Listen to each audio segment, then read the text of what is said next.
Working in animal shelters over the years, I've become pretty immune to some gross things, but there's one thing I will never get used to, and that is ticks. And right now, they are so rampant. Yeah, that's why we invited veterinarian Ginny Green from Pet Vet Battlewood here today. Welcome. Thank you, guys. Okay, Dr. Green, there's been recent reports showing that global warming is actually helping ticks thrive.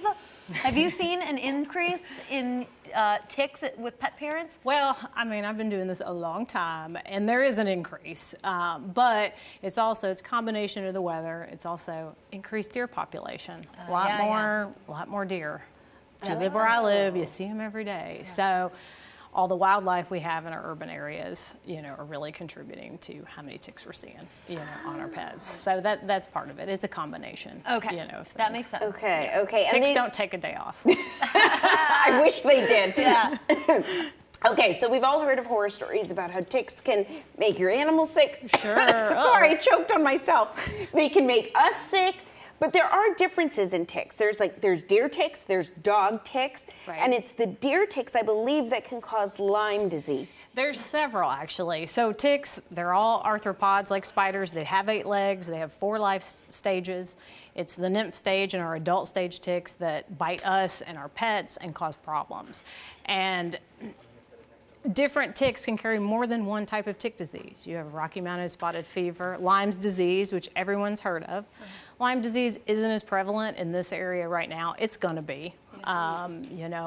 Newer ones like Babesia are on the rise. So lots to look forward to for our parasitologists. How do you know the difference between a deer tick and a dog tick? Well, I think we have a visual to show, because to the human eye, they really do look very similar. Right. So for your dog tick, that little white area that you're seeing is one of the ways you can identify them. And there's another tick called the Lone Star tick that has a white spot in the middle of its back, and that's also common in this area.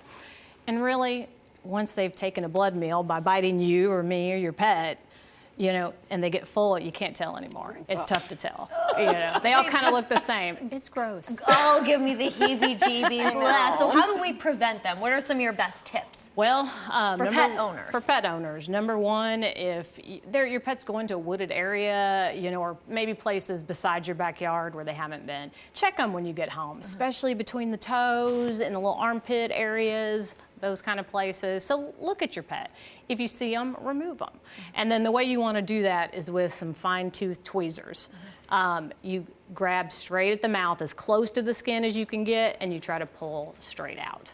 Or go see your veterinarian. We're happy to remove them. We do it all the time, but it's not difficult to remove them. Don't try Vaseline or burning the tick. We've all heard all those wives' tales. Yes, we have. Now, talking about preventatives, like different ones, we're not getting paid by anything here, but just what are your thoughts on preventatives? How important do they really work? So for cats, topical is one of the best things you can use, because who wants to give their cat a pill? We've all been there if you've got cats. Not fun. So a newer product that's out is our NexGard combo. That's a topical, and it does everything. It protects your cats against fleas, ticks, heartworms, and some intestinal parasites. For dogs, we've gotten towards oral medications, which I prefer because my dog will eat anything. And so I don't have to worry about the little greasy spot along their back, or did I apply it effectively? Because some pets are harder to apply that stuff than others. So the oral medications like Simparica Trio and NexGard are really popular.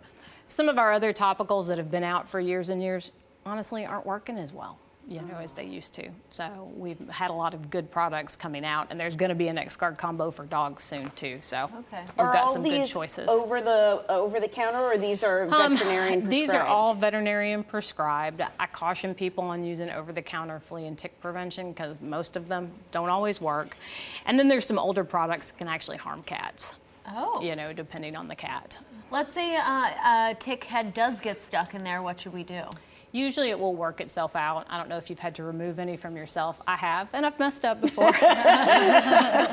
So usually it will work itself out. And if you can, you just take your tweezers and go a little deeper. And you can usually dig it out. Thank you so much. Oh my, now that we are thoroughly grossed out. Thank you, Dr. Green. Please go visit Dr. Green if you have any questions. She's wonderful. She is located at Pet Vet Battlewood in the Franklin area. You can go visit them online, petvet.vet, or at Pet Vet Battlewood, and they have a lot going on at their practice all the time, so head on over there.